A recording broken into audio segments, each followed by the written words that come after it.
आपके साथ हमला कहाँ पे हुआ? हम लोग पटना जंक्शन पे थे, कास्ट सेंसस को लेके पब्लिक रिएक्शन करने के लिए, ओपिनियन लेने के लिए गए हुए थे।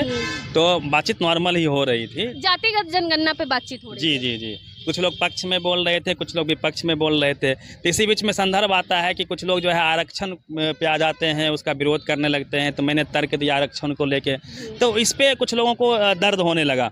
पीछे कुछ लड़का खड़ा था और वो बहुत देर से देख रहा था। उसके बाद देखते देखते जो है वो अचानक जो है मेरा बोलता बंद करो इसको। तो मैंने बोला बंद क्यों करूँ, मैं उसकी तरफ माइक लेके गया। तो उसके बाद वो मेरा माइक वो पकड़ के ऐसे करके ऐंठने लगा माइक को। फिर मेरा मोबाइल जो है लेके छीनने लगा, बोला कैमरा बंद करो। मैंने कैमरा बंद नहीं किया, तो उसको फिर हमको मेरा हाथ को पकड़ के अमेठ दिया और वो मारने पीटने के मूड में आ गया। वो पूरा एकदम थर-थर कर रहा था। किसी लोगों को फिर फ़ोन करने लगता है। वो फ़ोन करने के बाद जो है मैंने बोला कि जिसको फ़ोन करना है करो, हम यहाँ खड़े हैं। 1-1.5 घंटा वहाँ पे खड़े भी रहे हैं।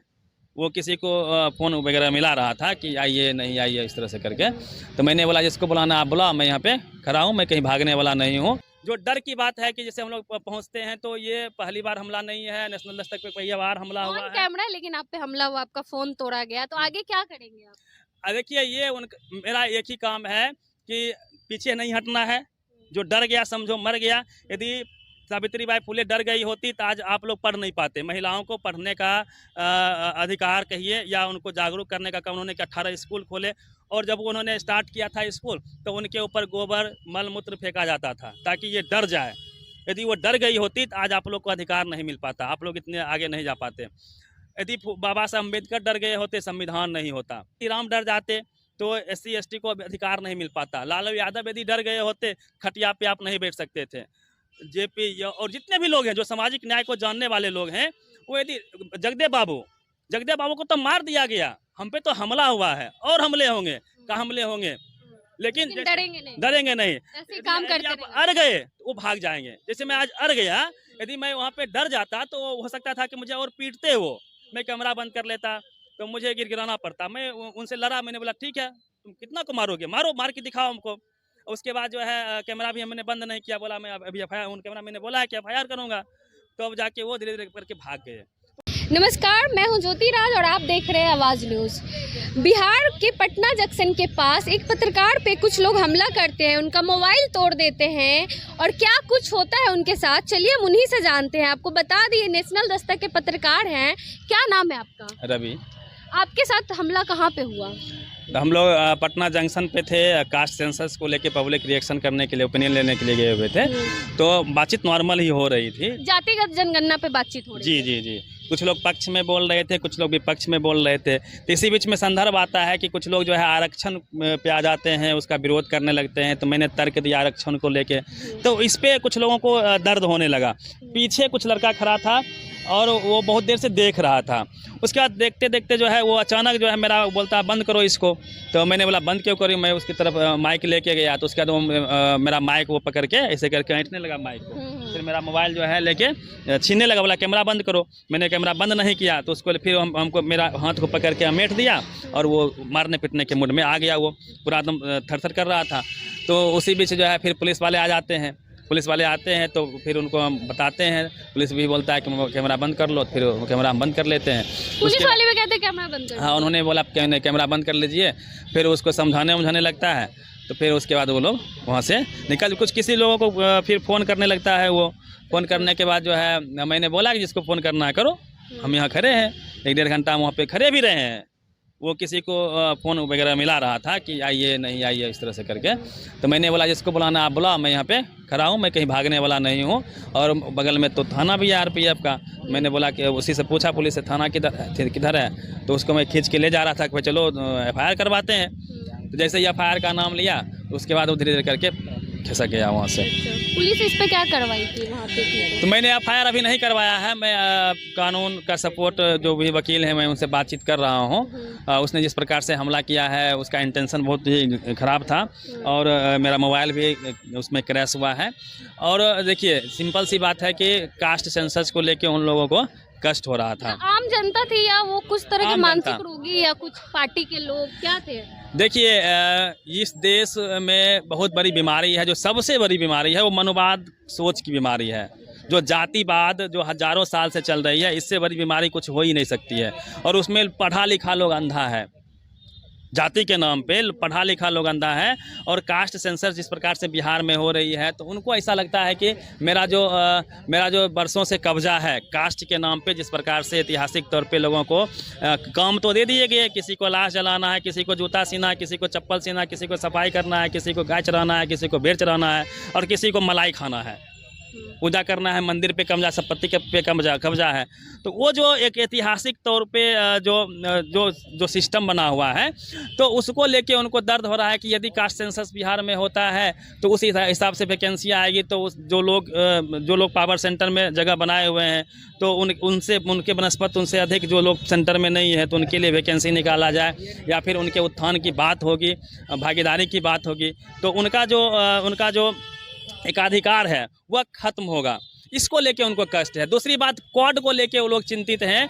क्वाड कहते हैं सरकार कौन होता है हमें क्वाड देने वाला, जबकि क्वाड कोई नया सिस्टम नहीं है।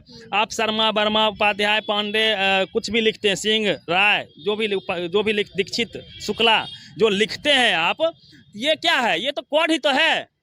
आप गांव में जाइए, किसी के नाम पूरा क्या बोलता है, सरनेम बोलो, नाम जैसे ही आप बोलिएगा तो आपका जाति क्या पता चल जाता है। तो वो एक क्वाड भी तो जाति पता करने का चीज़ है। तो वो जो सरनेम है वो भी तो क्वाड ही है, उससे उनको कोई तकलीफ नहीं है।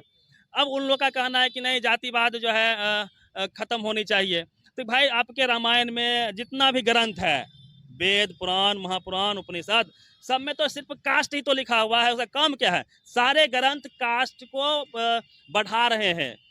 कास्टिज्म की जो जड़ इतनी मजबूत है, उसका वजह सिर्फ और सिर्फ ग्रंथ है, ऐसा हम लोग मानना है। दूसरी बात ये, अब आते हैं पॉइंट पे, उन्होंने हमला क्यों किया? हमला उन्होंने सिर्फ और सिर्फ लोगो देख के किया। अच्छा, आपके चैनल का लोगो देख के हमला किया? National Dastak SC ST OBC minority जो विक्टिम है, ऐतिहासिक तौर पे जो विक्टिम रहा है, उसकी आवाज़ उठाता है। यहाँ तक कि सवर्ण में भी जो गरीब हैं, जो विक्टिम हैं, जो पावर सेंटर से दूर हैं, उसका भी हम लोग आवाज़ उठाते हैं। अभी मैं गया था कानपुर देहात में, दीक्षित परिवार पे बुलडोजर चला, 2 महिलाएं जल के राख हो गई। तो वहाँ भी मैं जाके योगी जी से प्रश्न कर रहा था। वहाँ भी मनु मीडिया जो है, जिसको हम मनु मीडिया बोलते हैं, जिसकी वैचारिक सहमति मनुस्मृति के साथ में है या सरकार के साथ में है, तो वो सिस्टम से सवाल कर रहा था, योगी जी से कोई सवाल नहीं हो रही थी। तो हम लोग का प्रयास होता है कि जो विक्टिम लोग हैं, जिनके साथ एट्रोसिटी हुई है, आप NCRB का आंकड़ा निकाल के देखिए। NCRB के आंकड़ा में 90% जो घटनाएं होती है, रेप, मर्डर, हत्या या जो भी अपहरण, तो उसमें एक कास्ट है। हम लोग मानते हैं इस बात को है कि जो देश है, यह कृषि प्रधान देश नहीं है, यह देश एक जाति प्रधान देश है। जाति के एंगल से देखिए, सारा खेल खेल स्पष्ट हो जाएगा, आपको समझ में आ जाएगा कि अब जो जातिवाद है वो पावर सेंटर में है ना। Media, college, university, bureaucracy, judiciary, sport, culture, जो भी पावर सेंटर हैं, जहाँ पे संपत्ति है, वहाँ पे देखिएगा ज़मीन, वहाँ पे जो है सवर्णों का या फिर मनोवादियों का एकाधिकार है।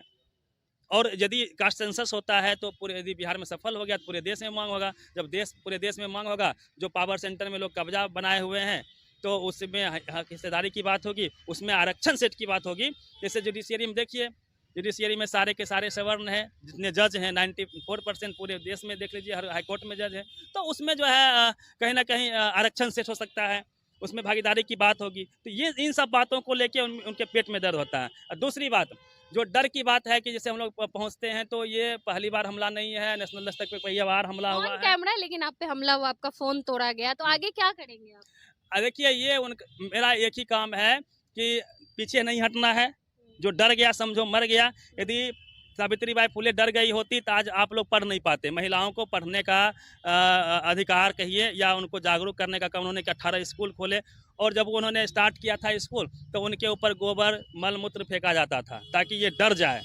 यदि वो डर गई होती तो आज आप लोग को अधिकार नहीं मिल पाता, आप लोग इतने आगे नहीं जा पाते। यदि बाबा साहब अम्बेडकर डर गए होते, संविधान नहीं होता। जितने भी यदि जो है कांसीराम डर जाते तो SC ST को अधिकार नहीं मिल पाता। लालू यादव यदि डर गए होते, खटिया पे आप नहीं बैठ सकते थे। JP और जितने भी लोग हैं जो सामाजिक न्याय को जानने वाले लोग हैं, वो यदि जगदेव बाबू को तो मार दिया गया, हम पे तो हमला हुआ है और हमले होंगे। कांसीराम ने एक बार कहा था, उनसे पूछा गया था कि एट्रोसिटी तो बढ़ रही है, जैसे जैसे जो है लोग पढ़ लिख रहे हैं, तो उन्होंने कहा था जैसे जैसे हम लोग पढ़ते लिखते जाएंगे तो एट्रोसिटी बढ़ेगी, क्योंकि पढ़ाई लिखाई के बाद क्या होगा कि अपना हक अधिकार को हम जानेंगे तो मांगेंगे, जब मांगेंगे तो उनको दर्द होगा तो हमला करेंगे, तो ये हमला बढ़ेगा। जगदेव बाबू ने कहा था कि हमारी पहली पीढ़ी मारी जाएगी, दूसरी पीढ़ी हमारी जेल जाएगी, तीसरी पीढ़ी हमारा राज करेगा। जगदेव बाबू को मार दिया गया, दूसरी पीढ़ी लालू यादव जेल में सड़ गए, उस तरह के जो भी नेता जो भी सोशल जस्टिस की बात करते थे सबको जेल में सड़ा दिया गया। तो ये चलेगा, ये खेल चलेगा। हमारी पीढ़ी पढ़ लिख रही है, जैसे जैसे पढ़ लिख के, और देखिए इसका एक ही काट है कि हम सबको बोलना पड़ेगा। हम कितना पर FIR करें, हम किससे लड़ें? हमारी लड़ाई वैचारिक है, हमें मारा जाएगा, ये बात सत्य है, क्योंकि हमारे लोग अभी सोए हुए हैं। सोए हुए नहीं है, उनको ऐतिहासिक तौर पे पीछे रखा गया, स्कूल कॉलेज से दूर रखा गया। लोग मिथ चलाता था, पढ़ोगे लिखोगे तो पागल हो जाओगे, ज़्यादा पढ़ लोगे तो पागल हो जाओगे। ये सब कहा गया कि आपको पढ़ाई लिखाई से दूर रखा गया। आपकी आस्था बच्चे के मुंडन कराने में है, बाबूजी के श्राद्ध कराने में है, भोज भात कराने में है, लेकिन आपकी आस्था बच्चों के पढ़ाई में नहीं है। तो आस्था के नाम पे आपको पावर सेंटर से, स्कूल कॉलेज से दूर रखा गया। हमारे लोग पढ़ेंगे लिखेंगे तो समझेंगे खेल को और बोलना सीखेंगे। बाबा साहब ने कहा है कि पढ़ नहीं सकते हो तो बोलो, बोल नहीं सकते हो तो लिखो, कुछ तो करो। तो हमारे लोगों को लिखना होगा, बोलना होगा। ठीक है, हमले होंगे, लेकिन डरेंगे नहीं। ऐसे काम करते आप अड़ गए तो वो भाग जाएंगे। जैसे मैं आज अड़ गया, यदि मैं वहाँ पे डर जाता तो हो सकता था कि मुझे और पीटते, वो मैं कैमरा बंद कर लेता तो मुझे गिड़गिड़ाना पड़ता। मैं उनसे लड़ा, मैंने बोला ठीक है तुम कितना को मारोगे, मारो, मार के दिखाओ हमको। उसके बाद जो है कैमरा भी हमने बंद नहीं किया, बोला मैं अभी FIR, उन कैमरा मैंने बोला है कि FIR करूँगा। तो अब जाके वो धीरे धीरे करके भाग गए। उनका काम है, वो झुंड में आएंगे, वो डरपोक लोग हैं, उनकी संख्या कम है, मनोवाद की संख्या कम है, मनोवादियों की संख्या कम है। मेरी बात समझिए, मुझे किसी कास्ट से कोई मतलब नहीं है, लेकिन हमें मतलब है कि जो मनोवाद है उसके खिलाफ हम लोग लड़ते आए हैं, लड़ते रहेंगे। डरने की आवश्यकता नहीं है। जब तक आप डरेंगे, डर तो किसको नहीं लगता है, गला सबका सूखता है, लेकिन जब तक आप अड़ेंगे नहीं तब तक जो है आप जीतेंगे नहीं। हमारे साथ थे, इनके साथ पटना जंक्शन पे हमला हुआ, इनका फ़ोन तोड़ दिया गया और ये डरने वाले नहीं हैं। इन्होंने कहा कि ऐसे ही अडिग रहेंगे, अपना काम करते रहेंगे, लोग झुंड में आते रहे। नेशनल दस्तक उन लोगों से नहीं पच रहा है। हजारों टीवी, अखबार, यूट्यूब चैनल है उसके समाज के साथ में, लेकिन हम लोग को कोई दिक्कत नहीं होती है। हमने कभी क्रॉस क्वेश्चन नहीं किया, कभी किसी मनोवादी पे हमला नहीं किया। ये हमारा स्वभाव है। ऐतिहासिक तौर पे हमारे आज भारत महान किस लिए है? SC ST OBC माइनॉरिटी का जो हृदय विशाल है। हमें एट्रोसिटी करने की आदत नहीं है, मार खाने की आदत है। हमने कभी प्रतिकार नहीं किया, कभी मारा नहीं, हमला नहीं किया। आज भी हम हक अधिकार की बात कर रहे हैं, आज भी उनको हम पीटने की बात नहीं कर रहे हैं, छीनने की बात नहीं कर रहे हैं। आज भी हम बोल रहे हैं दे दो, है ना? जो महाभारत में आप लोग बोलते हैं कि दे दो, सिर्फ 5 ग्राम बोला गया था, तो हम लोग उस टाइप के लोग हैं। हम लोग बोल रहे हैं कि अब मेरा अधिकार दो, और हम तो अभी तेजी से मांग भी नहीं रहे हैं। जैसे जैसे हम लोग पढ़ते लिखते जाएंगे, हमारी पीढ़ी स्कूल कॉलेज जा रही है, बहुत जल्द वक्त आने वाला है जब हम लोग छीनेंगे। इसी का डर है उनके अंदर। तो ये अपना काम कर रहे थे वहाँ पे और इनके साथ, इनके काम के बीच में इन्हें रोक दिया गया, कैमरा बंद करने को बोला गया, इनका फ़ोन तोड़ दिया गया, लेकिन ये डरने वाले नहीं हैं, ऐसे अपना काम करते रहेंगे। बाकी आप ऐसी मानसिकता वाले लोगों के बारे में क्या सोचते हैं, कमेंट करके ज़रूर बताएं। धन्यवाद।